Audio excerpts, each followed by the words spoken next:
پاک کی حمد و ثنا، کبریائی، بڑائی، یکتائی، شہنشاہی، بادشاہی اللہ رب العزت کی ذات اقدس کے لیے ان گنت لا تعداد درود و سلام سید الانبیاء امام الانبیاء جناب محمد مصطفیٰ صلی اللہ علیہ وآلہ وسلم پر۔ احباب ذی وقار، انسان اپنی سیرت کردار سے بنتا ہے۔ سیرت آرزوئے رخسار فقط سب غلط،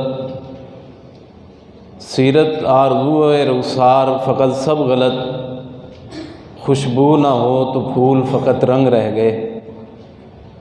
اللہ تعالیٰ نے انسان کو دنیا کا ایک پھول بنایا ہے، اور اللہ تعالیٰ نے انسان کو انسانیت کا سبق سکھایا ہے، سیرت کے پہلو کو سکھایا ہے، اور اللہ تعالیٰ نے انسان کی دنیا میں رہنمائی کے لیے جس رہبر کو بھیجا ہے، اور جس رہبر کے ذریعے سے جو پیغام دنیا کے اندر نازل کیا ہے، دنیا کے اندر اس کتاب کی ثانی کوئی نہیں ہے۔ 345 ممالک کے اندر 3064 زبانوں میں اس کلام کا قرآن مقدس کا ترجمہ ہوا ہے۔ جس رہبر نے اپنی رہبریت چال اور ڈھلن ہمیں سکھائی ہے، اور اس رہبر کی رہبریت اور ان کا چلنا، ان کا اٹھنا بیٹھنا پوری کائنات کے لیے ادوا، نمونہ، اسوہ ہے۔ اللہ تعالیٰ نے اس کلام مقدس کے مقابلے کے اندر کوئی کتاب بھی نازل نہیں کی، اور قیامت تک کے لیے اب یہ کتاب ہے، اور دنیا کے لوگوں کے لیے اس کے اندر رشد و ہدایت کے سبق کو سکھایا گیا ہے۔ دنیا کے اندر اللہ تعالیٰ نے انسانوں کو یہی بات سکھائی ہے کہ جو محمد عربی صلی اللہ علیہ وسلم دین لے کے آئے ہیں، جو اسلام، جو شریعت لے کے آئے ہیں، جو پیغام لے کے آئے ہیں، جو دعوت لے کے آئے ہیں، جو فکر لے کے آئے ہیں، اس کو ماننا ہے، اس پہ ایمان لانا ہے، ان کی فکر کو اپنی جیسی فکر بنا لینا ہے، تو تم کامیاب ہو جاؤ گے۔ اللہ تعالیٰ نے انسان کو زندگی دے کے، انسان کی زندگی کا مقصد بتا کے، انسان کی زندگی کے اندر اس کے تمام تر جو زندگی کے معاملات تھے ان کو لکھ کے ریموٹ کنٹرول انسان کے ہاتھ کے اندر تھما دیا ہے۔ اہدنا الصراط المستقیم ایاک نعبد و ایاک نستعین۔ اللہ تعالیٰ نے عبادت کا طریقہ اور ہدایت کا راستہ، وہ تمام راستے بتا دیے ہیں، اور شیطانی ہتھ کنڈوں سے کیسے بچنا ہے، گناہ سے، سیاکاریوں سے کیسے بچنا ہے، وہ تمام چیزیں اللہ تعالیٰ نے بتا دی ہیں۔ اب ریموٹ کنٹرول انسان کے پاس ہے، اپنی گاڑی کو جس طرح چلا لے، چاہے تو اسلام کے دائرے کے اندر رہتے ہوئے اپنے آپ کو مسلمان بن کے اپنے آپ پہ زندگی کو گزار دے، چاہے شیطان بن کے زندگی کو گزار دے۔ انسان اور شیطان کے اندر فرق ہوتا ہے۔ انسان وہ ہوتا ہے جو اسلام کی دعوت کو مانتا ہے۔ اب یہ ریموٹ کنٹرول انسان کے پاس ہے، اگر یہ انسان اس کا ٹھیک استعمال کرتا ہے تو یہ رسول اللہ صلی اللہ علیہ وسلم کے ادوا پہ، نمونہ پہ، اسوہ پہ عمل کرتا ہے۔ ایسے بندے نے اسلام کی دعوت کو مانا ہے، شریعت اسلام کو مانا ہے، ایسا بندہ کامیاب ہے۔ اور یہ ماننا کب تک ہے؟ وَلَا تَمُوتُنَّ إِلَّا وَأَنْتُمْ مُسْلِمُونَ۔ یہ ماننا تم نے اپنے ماں کے پیٹ سے لے کے اپنے آخری سانسوں تک تم نے اس دعوت کو ماننا ہے، مرتے دم تک تم نے اس کلام کو اور محمد عربی کی زبان کو نہیں چھوڑنا۔ اللہ تمہیں نہیں چھوڑے گا، کیونکہ تم نے اسلام کی دعوت کو اپنایا ہے، کیونکہ تم نے اس فکر کو، تم نے اس سوچ کو اپنایا ہے۔ اور اکثر لوگ سوال کرتے ہیں، ان کے سوال کرنے کا نظریہ یہ نہیں ہوتا کہ ہم شریعت اسلامیہ پہ عمل کریں، بلکہ ان کا سوال کرنا صرف اس لیے ہوتا ہے کہ اس عالم کو چیک تو کریں گے اس کے پاس علم کتنا ہے، اور نہ ہی ان کے عقائد و نظریات سے، ان کے اعمال سے اس کا کوئی تعلق نہیں ہوتا، سوال کر لیتے ہیں حضرت آدم علیہ السلام کا نکاح کس نے پڑھایا ہے، حضرت محمد مصطفیٰ صلی اللہ علیہ وسلم کے والدین کو اللہ نے جنت دینی ہے یا نہیں دینی، الٹے الٹے سوال کرتے ہیں کہ اللہ تعالیٰ نے ابلیس کو کیوں بنایا ہے۔ تو ان کا تعلق نہ عقائد کے ساتھ ہے نہ عبادات کے ساتھ ہے۔ صحیحین کے اندر ایک روایت موجود ہے، محمد عربی صلی اللہ علیہ وآلہ وسلم کے پاس ایک شخص آیا اور فرمایا، اے اللہ کے نبی جی، مجھے کسی ایسے عمل کی نصیحت اور وصیت کیجئے جو عمل کروں فدخل الجنہ، میں جنت کے اندر داخل ہو جاؤں۔ کہ آپ وہ عمل بتائیں، سوال بھی کر رہے ہیں، اپنی ضرورت بھی پوری ہو رہی ہے، اور اس کے مقابلے کے اندر عمل کرنے کا دل کے اندر جذبہ اور اسلام کے اعمال کے اوپر عمل کرنے کا وہ جذبہ بھی موجود ہے۔ فرمایا کہ ایسا عمل بتائیں کہ جو میں کروں اور میں جنت میں داخل ہو جاؤں۔ تو رسول اللہ صلی اللہ علیہ وسلم نے انہیں وظیفہ بتایا کہ آپ نے دین اسلام کے یہ 5 رکن پہ عمل کرنا ہے، اور جاتے ہوئے اس صحابی نے کہا کہ لا ازید ولا انقص، نہ اس پہ میں زیادہ کروں گا اور نہ ہی کوئی کمی کروں گا۔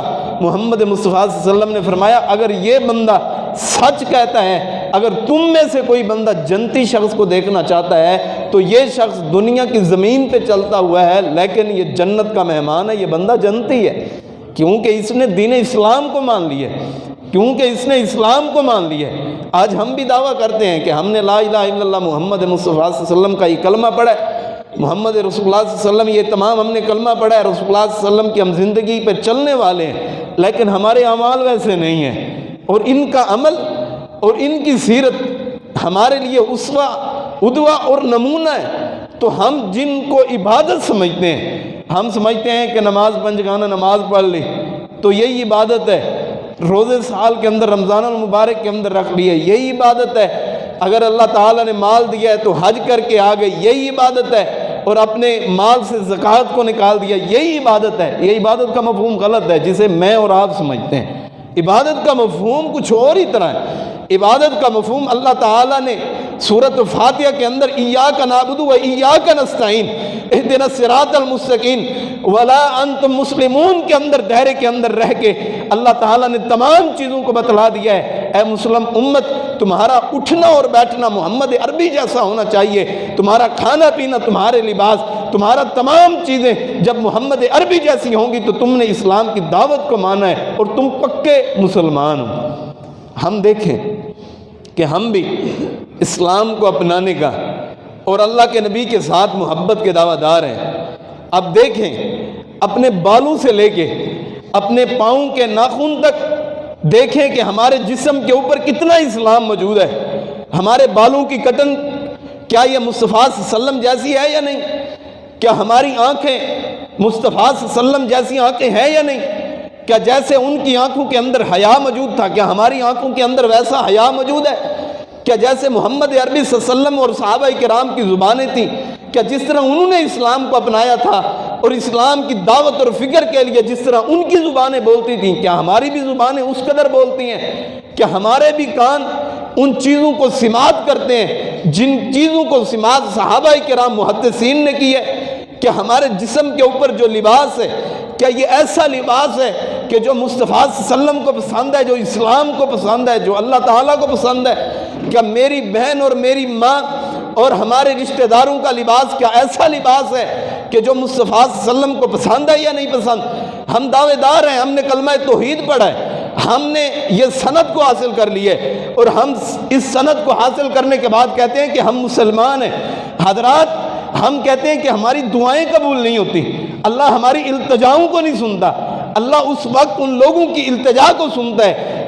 ایسی آنکھیں اگر اللہ تعالیٰ کے دربار کے اندر آئیں جن آنکھوں نے کبھی کسی گناہ کی طرف نہ دیکھا ہو، ایسی زبان اللہ تعالیٰ سے مانگے جس زبان کے ذریعے سے کبھی اللہ تعالیٰ کی نافرمانی نہ ہوئی ہو، اور ایسے کان اور ایسا جسم اور ایسے لباس اور ایسی چیزیں اللہ تعالیٰ کے دربار کے اندر آئیں، اللہ تعالیٰ ان کی دعاؤں کو قبول کرتا ہے، اور یہی لوگ مسلمان ہیں۔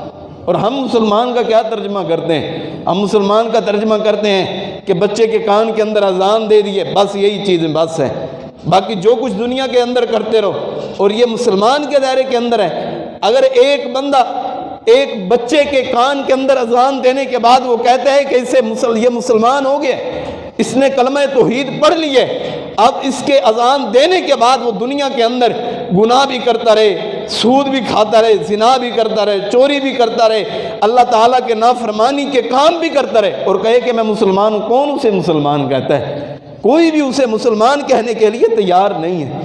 جس طرح اللہ تعالیٰ نے اپنی کتاب کو دنیا کے لیے ایک نمونے کے طور پہ پیش کیا ہے، اور اسی طرح رسول اللہ صلی اللہ علیہ وسلم کی سیرت کو اور ان کی سیرت کو امام بخاری رحمہ اللہ نے، امام مسلم رحمہ اللہ نے، محدثین کرام نے آپ صلی اللہ علیہ وسلم کی زندگی کے تمام ایام کو جس طرح رسول اللہ صلی اللہ علیہ وسلم نے گزارے اور صحابہ کرام نے بیان کیے، اس قدر اللہ تعالیٰ کے ان پیاروں نے اسی طرح پوری کی پوری فہرست بنا کے، پوری کے پورے کتابچے بنا کے، کئی صفحات کے اور ہزاروں حدیثوں کا ذخیرہ ایک ایک کتاب کے اندر جمع کیا ہے۔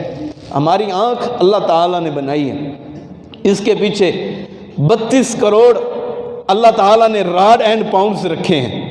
اگر ایک راڈ ہو نا 1000 واٹ کا، ہم 1 منٹ تک اس کے اندر نہیں دیکھ سکتے کہ ہم اس کا مقابلہ کر سکیں، لیکن اللہ تعالیٰ نے یہ rod 32 crore rod and pounds اس کے پیچھے رکھے ہیں۔ کیا انسانوں کہ تم دنیا کی رنگ رنگینی کو دیکھو، اگر تمہارے یہ 32 پاؤنڈ اور یہ راڈ اگر مصطفیٰ صلی اللہ علیہ وسلم کی سیرت کے ساتھ مل گئے، اتنے راڈ اس لیے دے رہا ہوں کہ تم دنیا کے 1000 واٹ کی طرف، تم دنیا کے کسی بلب اور اس روشنی کی طرف نہیں دے سکتے۔ اگر یہی تم آنکھیں ملا کے مصطفیٰ صلی اللہ علیہ وسلم جیسی بنا لو گے، تمہارا اٹھنا بھی نیکی بن جائے گا، تمہارا چلنا بھی نیکی بن جائے گا۔ لیکن ہم نے سوچا ہی نہیں، ہم نے یہ فکر کو اپنایا ہی نہیں کہ اللہ تعالیٰ نے اتنا بڑا انعام کیا ہے۔ اگر ایک راڈ 32 کروڑ میں سے ایک راڈ جو ہے نا وہ آف ہو جائے، بندہ پریشان ہو جاتا ہے، بندہ اپنا مال و دولت لگا دیتا ہے، لیکن اس کو حاصل نہیں کر سکتا، کیونکہ اللہ تعالیٰ نے اس صلاحیت کو اللہ تعالیٰ نے سلب کر لیا ہے۔ اب یہ جو کچھ بھی کرتا رہے، اب وہ اس چیز کو حاصل نہیں کر سکتا۔ اسلام کہتے کسے ہیں؟ اور اسلام ہم کہتے ہیں کہ ہم مسلمان ہیں، میں بھی کہتا ہوں، آپ کا بھی یہ دعویٰ ہے، کیونکہ ہم نے کلمہ توحید لا الہ الا اللہ محمد رسول اللہ صلی اللہ علیہ وسلم پڑھا ہے، اس لیے ہم مسلمان ہیں۔ احباب، مسلمان ہونے کا یہ مطلب نہیں ہے کہ 2-3 نمازیں پڑھ لی اور 2-3 نمازیں چھوڑ دیں، اپنی دکانداری کے اندر حرام خوری کو شامل کر لیا، اپنے لباس کو محمد عربی جیسا نہ بنایا، اپنے رہن سہن کو محمد عربی جیسا نہ بنایا، تو ایسا بندہ مسلمان نہیں ہو سکتا۔ مسلمان وہ ہے، صحابہ کرام کے طرز زندگی پہ وہ ہے، آقا کائنات کے فرمودات پہ عمل کرنے والا وہ بندہ ہے جس کا چلنا اور اٹھنا بیٹھنا محمد مصطفیٰ صلی اللہ علیہ وسلم جیسا ہے۔ ہم نے اپنا اسوہ بنایا ہی نہیں ہے ویسا۔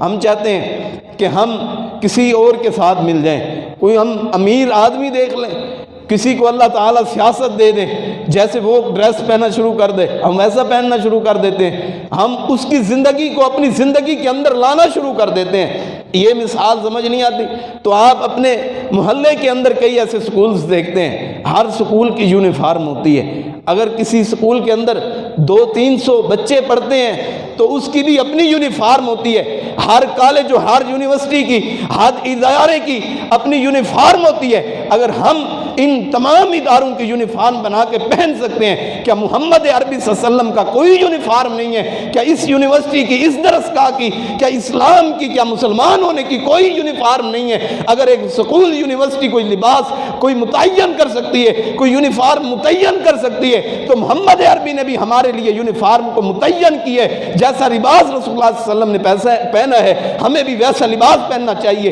کیونکہ ہم مسلمان ہیں۔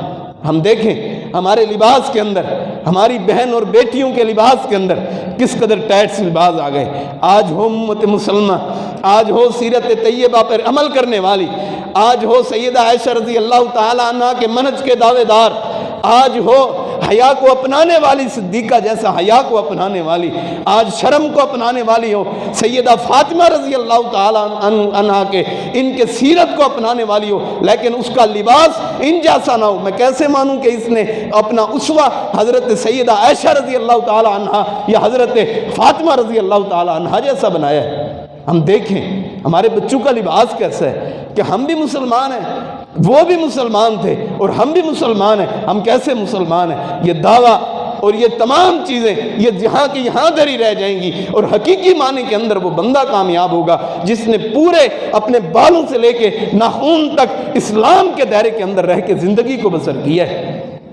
ہم دنیا کے اندر ہم کہتے ہیں کہ ہم مسلمان ہیں، مسلمان ہونے کے بعد اگر کسی آپ ملک شاپ پہ چلے جائیں، اب دیکھیں کہ اسلام کا مذاق کس طرح منایا گیا ہے۔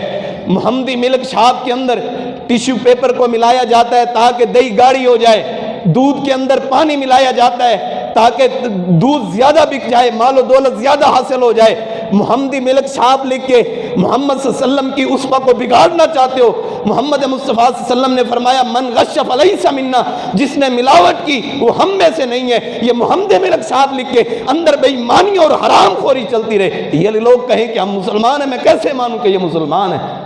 اور ادھر بینر لگے ہوتے ہیں، اپنی عدالتوں کے اندر جا کے دیکھیں، لکھا ہوتا ہے قال النبی صلی اللہ علیہ وسلم الراشی والمرتشی کلاہما فی النار، دونوں جہنم میں، رشوت لینے والا اور رشوت دینے والا۔ آج بتائیں کہ ملک پاکستان کے اندر 99.99% جتنے بھی کیس جو حل ہوتے ہیں وہ رشوت کی بیس پہ حل ہوتے ہیں۔ اگر کسی غریب کا کوئی کیس عدالت کے اندر چلا جائے وہ حل نہیں ہوتا، کیونکہ وہ رشوت نہیں دے سکتا، جو رشوت دے گا اس کا ہی کیس پاس ہوگا اور اس کے علاوہ کسی کا نہیں ہوگا۔ کیونکہ ہم کون ہیں؟ ہم مسلمان ہیں، ہم کلمہ توحید پڑھا ہے، ہم بے ایمانیوں کے اندر سب سے آگے ہیں۔ رسول اللہ صلی اللہ علیہ وسلم کی زندگی کے مطابق اپنی زندگی کو بنائیں۔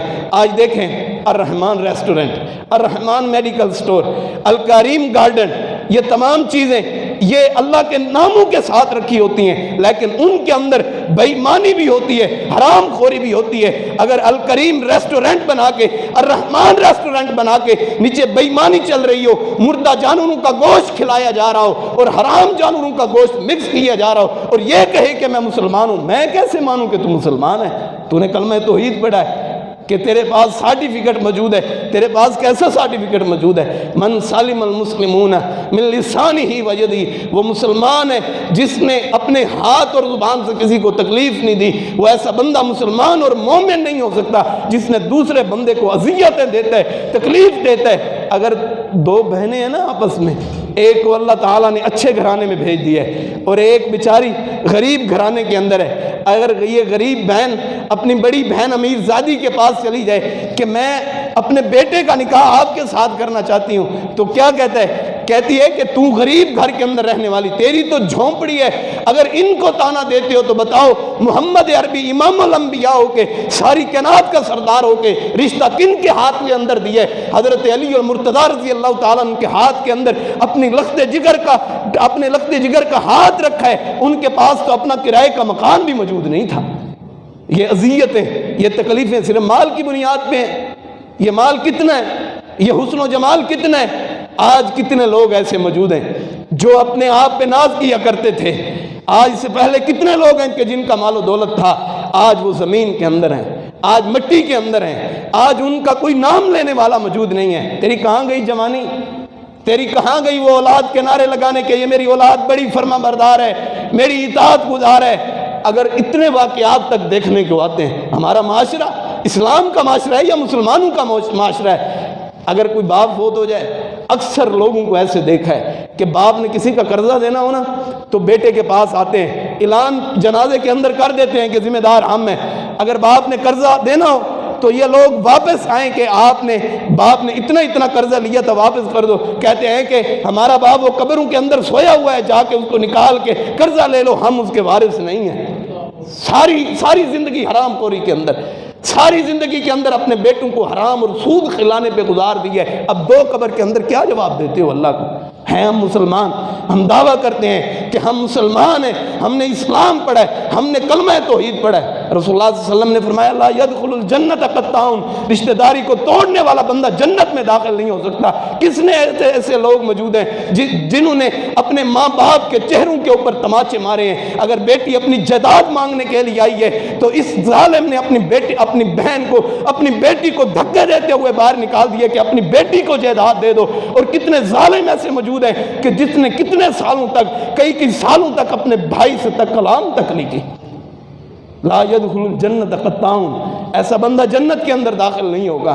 ہم رشتہ داری کو بنائے پھرتے ہیں، ہم مسلمان ہیں، ہم نے کلمہ توحید پڑھ لیا، ہم نے یہ سرٹیفکیٹ حاصل کر لیے، ہم نے یہ سند حاصل کر لی ہے، ہم نے سب کچھ حاصل کر لیا، کچھ بھی حاصل نہیں کیا۔ اگر ایک فوجی ہمارا پاکستان کا انڈین وردی پہن کے ہماری فوج کے اندر داخل ہونا چاہے، کوئی داخل کرے گا اسے؟ کوئی بھی داخل نہیں کرے گا۔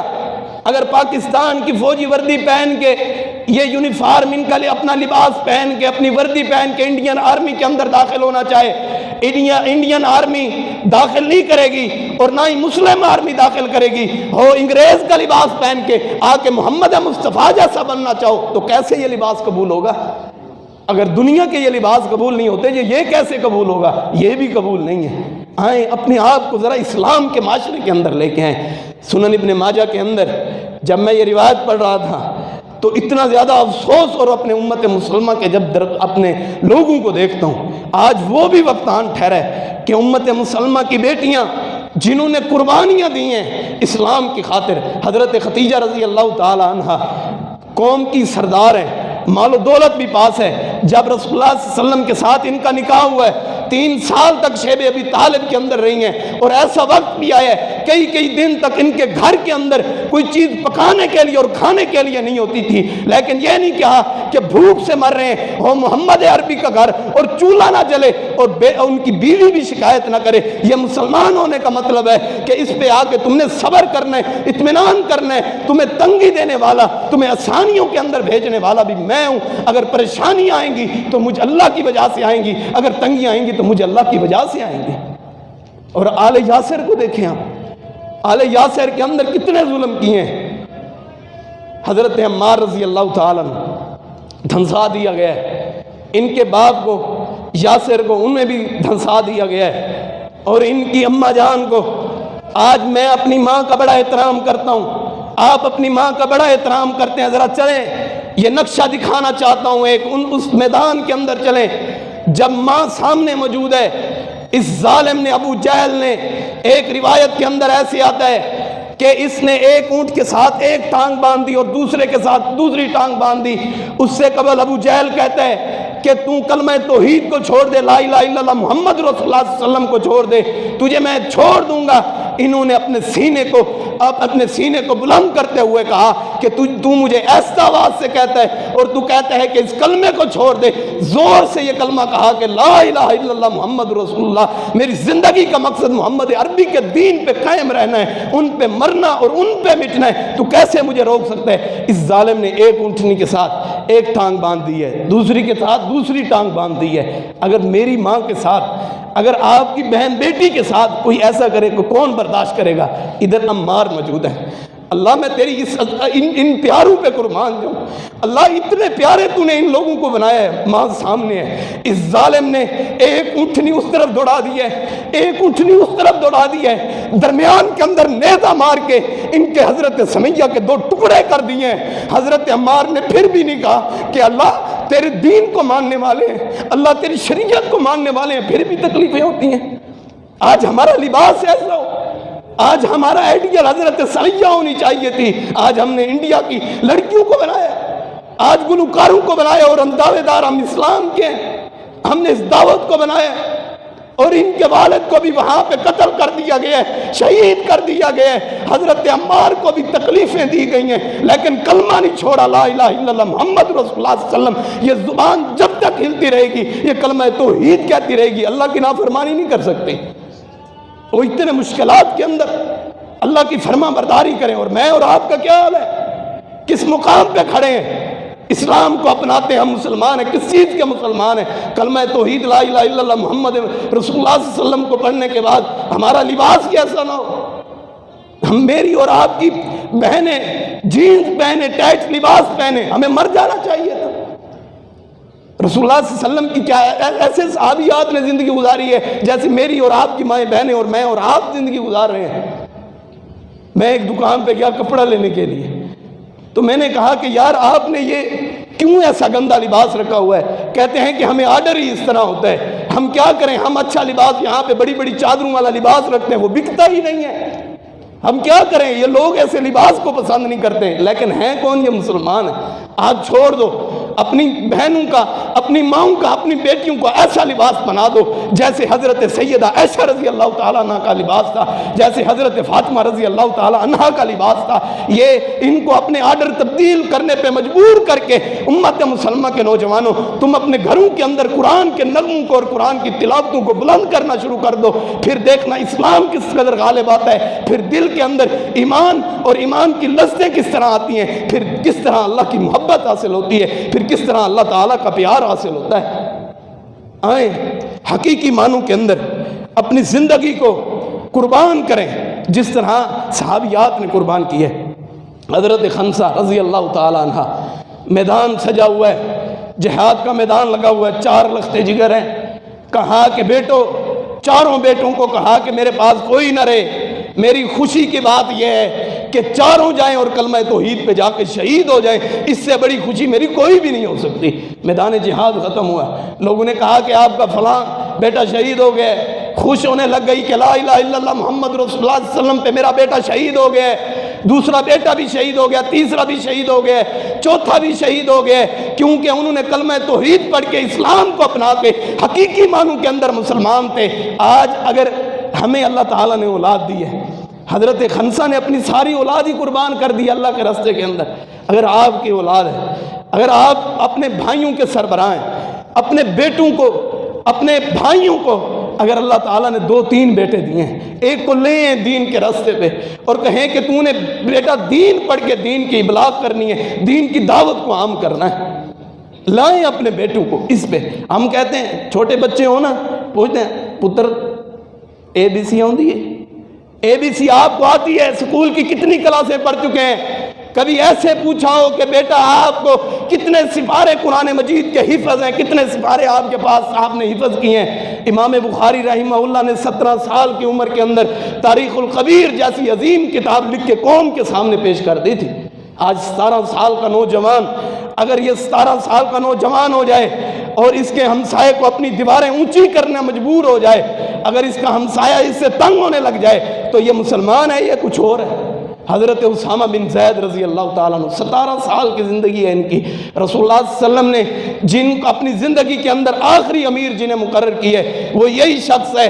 700 صحابہ کرام کا امیر ان کو مقرر کی ہے، 700 صحابہ کرام کا امیر مقرر کی ہے، تو ان کو بھیجا ہے کہ آپ نے جا کے جہاد کرنی ہے۔ 17 سال کا نوجوان امت کے سامنے امیر بن کے آ جائے اور 17 سال کا نوجوان آج ٹک ٹاک پہ اپنی مستیاں کرتا رہے۔ ان کی سیرت پہ آؤ، ان جیسا اسلام قبول کرو، ان جیسی دعوت اور فکر کو اپناؤ، ان جیسے منہج کو اپناؤ، تو پھر سیرت کامیاب ہوگی، پھر منہج کامیاب ہوگا۔ ہم نے کیسی سیرت کو اپنایا ہے؟ امام ابن جوزی رحمہ اللہ اپنی وفات سے پہلے کہنے لگے، تحفۃ الحافظی کے اندر یہ بات موجود ہے، کہنے لگے کہ جب میں فوت ہو جاؤں تو جن کلموں کے ساتھ میں اسلام کے ابلاغ کے لیے اپنی زندگی کے اندر جن کلموں کے ساتھ لکھتا رہا ہوں اور جن کو میں تراشتا رہا ہوں، ان کو تراش کے جو سیٹ پہ میں نے یہ چورا اکٹھا کیا ہے، جو میرا پانی غسل کے لیے آپ نے جو کرنا گرم کرنا ہے، وہ آپ نے انہی تنکوں کے ساتھ گرم کرنا ہے۔ آپ سوچیں ذرا اپنی زندگی کے اندر کتنی حدیثیں لکھی ہوں گی اور کتنی کلمیں ختم کی ہوں گی، جتنا اتنا بڑا ڈھیر بن گیا ہے کہ میرے پانی کو گرم کرنا ہے تو ان کلموں کے بورے کے ساتھ ان کے ساتھ گرم کرنا ہے، کتنی زیادہ ہوگی۔ تو انہوں نے کتنی زندگی گزاری ہے، ساری کی ساری زندگی اللہ تعالیٰ کے فرمودات کے لیے، اللہ کے پیار کے لیے، اللہ کی محبت اور اللہ تعالیٰ کی پیار کے لیے زندگی بسر کر دی ہے۔ حضرت سعید بن مسیب رحمہ اللہ وقت کے عظیم محدث ہیں، حضرت ابو ہریرہ رضی اللہ تعالیٰ عنہ کی بیٹی ان کی بیوی ہے، یہ 40 سال تک مسجد نبوی کے امام اور خطیب رہے ہیں۔ کہتے ہیں کہ 40 سال تک کوئی ایک ایسی نماز نہیں، کوئی ایک ایسی اذان نہیں کہ اذان میں باہر ہوں مسجد کے دروازے سے اور اذان مجھ سے قبل ہو جائے، یہ ایسا نہیں ہوا، بلکہ اذان اس وقت ہوتی تھی جب میں مسجد میں آ جاتا تھا۔ گویا کہ 40 سال میں سے ایک دن بھی ایسا نہیں، اور 5 نمازوں میں، دن کی 5 نمازوں میں ایک نماز بھی ایسی نہیں کہ جو ایسی نماز ہو کہ جو میں نے مسجد سے باہر یا اس اذان سے اذان کے بعد آ کے میں نے نماز پڑھی ہو، ایسی کوئی بھی نماز نہیں ہے۔ ان کے شاگرد سیدنا عبداللہ بن ودا رحمہ اللہ، یہ بھی وقت کے بہت بڑے محدث ہیں، انہوں نے کبھی چھٹی نہیں کی تھی، اپنے استاد سعید بن مسیب رحمہ اللہ کے پاس دین کی تعلیم حاصل کرتے تھے، جنہوں نے اسلام کا ابلاغ کرنا ہو، جنہوں نے حقیقی معنی اسلام کو اپنانا ہو، اسلام کی دعوت کو اپنانا ہو، انہوں نے ایک دن چھٹی کر لی۔ اگلے دن آئے، استاد محترم نے پوچھا، سعید بن مسیب رحمہ اللہ نے پوچھا کہ بیٹا آپ نے چھٹی کیوں کی ہے؟ آج تک تو آپ نے چھٹی نہیں کی، آج چھٹی کیوں کی ہے؟ کہنے لگے کہ استاد محترم جی چھٹی اس وجہ کی ہے کہ کل میری بیوی فوت ہو گئی تھی، اس کے کفن اور دفن کے انتظامات کرتے ہوئے مجھے لیٹ ہو گئی تھی، دیر ہو گئی تھی، اس وجہ سے میں نے چھٹی کی ہے۔ استاد محترم کہنے لگے بیٹا تو مجھے بھی بتاتا، میں اپنے شاگردوں کو لے کے آتا، تیری بیوی کا ہم جنازہ پڑھتے۔ کہنے لگے کہ عبداللہ بن ودا رحمہ اللہ کہنے لگے یہ ہے مسلمان، کہنے لگے کہ یہ مسند حدیث پہ بیٹھ کے آپ پڑھا رہے ہوں اور یہ پڑھ رہے ہوں اور یہ قال قال رسول اللہ صلی اللہ علیہ وسلم کی صداؤں کو بلند کر رہے ہوں، اور یہ میں نے پسند نہیں کیا کہ محمد مصطفیٰ صلی اللہ علیہ وسلم کی زبانوں کو چھوڑ کے اور اس کلمے کو چھوڑ کے لوگ میری بیوی کا جنازہ پڑھنے کے لیے آ جائیں، میں نے یہ گوارا نہیں کیا، اس لیے آپ کو میں نے بتایا تک ہی نہیں ہے۔ استاد محترم ناراض ہوئے، کہا کہ بیٹا سبق کے بعد آپ نے مجھے مل کے جانا ہے۔ جب سبق ختم ہوا تمام لوگ چلے گئے، مسجد نبوی میں استاد اور شاگرد بیٹھے ہوئے ہیں، کہنے لگے کہ وقت کے حکمران عبد الملک بن مروان نے مجھے اپنی بیٹی کے رشتے کے لیے کئی دفعہ پیغام بھیجا ہے، میں نے ہر دفعہ اس کا پیغام ٹھکرایا ہے، لیکن آج مجھے رشتہ ملا ہے، میں تجھ سے گزارش کرتا ہوں، استاد ہو کے تجھ سے التماس کرتا ہوں کہ میری بیٹی کے ساتھ تو شادی کر لے۔ کہنے لگے کہ ٹھیک ہے، ہاں کی، اور جا کے اپنی تیاری شروع کر دی۔ حضرت سعید بن مسیب رحمہ اللہ نے ان کا نکاح پڑھایا اور رات کو جا کے اپنے گھر کے اندر حضرت عبداللہ بن ودا رحمہ اللہ کے گھر کے اندر اپنی بیٹی کو چھوڑ کے آ گئے، اور جب صبح ہوئی، جو واقعہ جو بات جو ہے اصل بات جو یہ ہے، جب صبح ہوئی، جب صبح ہونے کے بعد اپنی تیاری کی اپنے استاد کے پاس دین کی تعلیم حاصل کرنے کے لیے، اسلام کے ابلاغ کے لیے، حقیقی مسلمانوں کے جذبات کے لیے، اپنے آپ کو اسلام کے گہوارے میں لانے کے لیے جب اپنی کتابیں تیار کی تو ان کی بیوی کہتی ہے، سعید بن مسیب رحمہ اللہ کی بیٹی اور عبداللہ بن ودا کی بیوی کہتی ہیں کہ آپ کدھر جا رہے ہو؟ کہا کہ آپ کے ابا کے پاس جا رہا ہوں دین کی تعلیم کو حاصل کرنے کے لیے۔ کہنے لگی کہ آپ دین کی تعلیم کو حاصل کرنے کے لیے اگر میرے ابا جان کے پاس جا رہے ہیں تو ان کے پاس نہ جائیں، جتنی احادیث میرے ابا جان سعید بن مسیب رحمہ اللہ کو یاد ہے اتنی حدیث مجھے یاد ہے۔ اللہ تعالیٰ نے سارا کا سارا علم سعید بن مسیب کا آپ کے دروازے کے اندر لا کے رکھ دیا ہے، آپ کدھر اور جانا چاہتے ہیں تو چلے جائیں، کہیں اور چلے جائیں، لیکن اگر آپ ان کی تعلیم کو، ان کی حدیثوں کو لینا چاہتے ہیں، اللہ تعالیٰ نے ساری تعلیم کو آپ کے گھر کے اندر لا کے رکھ دیا ہے۔ کیسا انعام کیا اللہ تعالیٰ نے۔ سنن ابن ماجہ کی آخری حدیث اور اجازت، حضرت مصطفیٰ صلی اللہ علیہ وسلم نے فرمایا یہ اپنی حدیث، اس حدیث کو اپنی زندگی کا مشن بنا لیں۔ رسول اللہ صلی اللہ علیہ وسلم نے فرمایا کہ قیامت کے دن تم میرے چہروں کو سیاہ نہ کرنا۔ امت مسلمہ سے خطاب کیا ہے، مجھے اور آپ کو کہے کہ قیامت کے دن محمد عربی صلی اللہ علیہ وسلم نے فرمایا کہ میرے چہرے کو سیاہ نہ کرنا۔ تو قیامت کا دن ہوگا، اللہ تعالیٰ کے سامنے رسول اللہ صلی اللہ علیہ وسلم بھی موجود ہوں گے۔ حدیث صحیح حدیث ہے سنن ابن ماجہ کے اندر، یہ حدیث کے اندر آگے رسول اللہ صلی اللہ علیہ وسلم نے فرمایا کہ لوگ آئیں گے، میں کہوں گا کہ ان کو میرے قریب کر دو، یہ میرے پیارے ہیں۔ اللہ تعالیٰ فرمائیں گے کہ نہیں، ما احدث بعد ذالک، انہوں نے آپ کے بعد دین کے اندر تحریف کر دی تھی، تبدیلی کر دی تھی۔ یہ ایسے لوگ ہیں جو آپ کے اسلام کو پسند نہیں کرتے تھے، انہوں نے آپ کے چہرے کو سیاہ کیا ہے۔ جو آپ شریعت لے کے آئے تھے، یہ اس شریعت کو انکار کرتے رہے، اس شریعت کو جھٹلاتے رہے، تو ان لوگوں نے اللہ کی بھی نافرمانی کی ہے اور آپ کی بھی نافرمانی کی ہے۔ ان کو آپ سے دور کر دیا جائے، انہیں آپ کے قریب نہ کیا جائے۔ یہ ہے رسول اللہ صلی اللہ علیہ وسلم کا فرمان۔ اور دیکھیں کہ ہم رسول اللہ صلی اللہ علیہ وسلم کے سامنے قیامت کے دن ان کے اس سوال کا جواب دے سکتے ہیں یا نہیں دے سکتے ہیں۔ آئیں اس سوال کی تیاری کرتے ہوئے اپنی ساری زندگی کو اسلام اور مسلمان ہونے کے تحت گزار دیں، پھر انشاءاللہ زندگی کے اندر نکھار ہی نکھار اور برکات ہی برکات آئیں گی۔ اللہ تعالیٰ سے دعا ہے کہ اللہ تعالیٰ صحیح معنوں کے اندر ہمارے اندر بھی وہ جذبات، وہ اہمیت پیدا فرما دے جو اللہ تعالیٰ نے اصحاب کے دلوں کے اندر پیدا فرمائی تھی۔ جو کچھ بیان کیا اللہ سے دعا ہے اللہ تعالیٰ اس کو قبول و منظور فرمائے۔ وآخر دعوانا الحمدللہ رب العالمین۔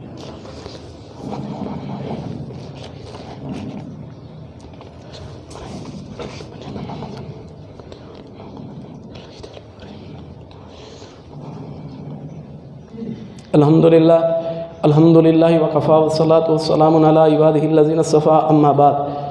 سیدنا علی المرتضیٰ رضی اللہ تعالیٰ عنہ نے ایک دفعہ دعا کی اور دعا کرنے کے بعد مسکرانے لگ گئے۔ صحابہ کرام نے پوچھا کہ آپ یہ مسکرائے کیوں ہیں؟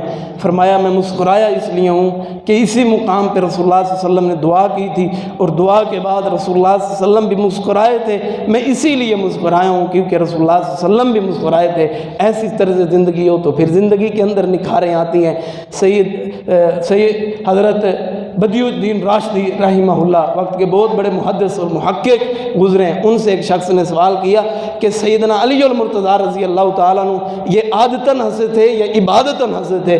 فرمانے لگے کہ رسول اللہ صلی اللہ علیہ وسلم کی ہر عادت پہ عمل کرنا عبادت ہے، اگر ان کی عادت پہ عمل کرنا عبادت نہیں تو عبادت اور کون سی ہو سکتی ہے؟ رسول اللہ صلی اللہ علیہ وسلم کی میرے اور آپ کے لیے زندگی آئیڈیل، نمونہ، قدوہ، یہ تمام چیزیں ہمارے لیے آئیڈیل ہیں، تو ہم آئیں ان کے دائرے کے اندر رہتے ہوئے اپنی زندگی کو گزاریں۔ الحمدللہ الحمدللہ نحمدہ ونستعینہ ونستغفرہ ونعوذ باللہ من شرور انفسنا ومن سیئات اعمالنا ومن يهده الله فلا مضل له ومن يضلل فلا هادي له فاشهد ان لا اله الا الله وحده لا شريك له واشهد ان محمدا عبده ورسوله اللهم صل على محمد وعلى ال محمد كما صليت على ابراهيم وعلى ال ابراهيم انك حميد مجيد اللهم بارك على محمد وعلى ال محمد كما باركت على ابراهيم وعلى ال ابراهيم انك حميد مجيد سبحان ربك رب العزة عما يصفون وسلام على المرسلين والحمد لله رب العالمين۔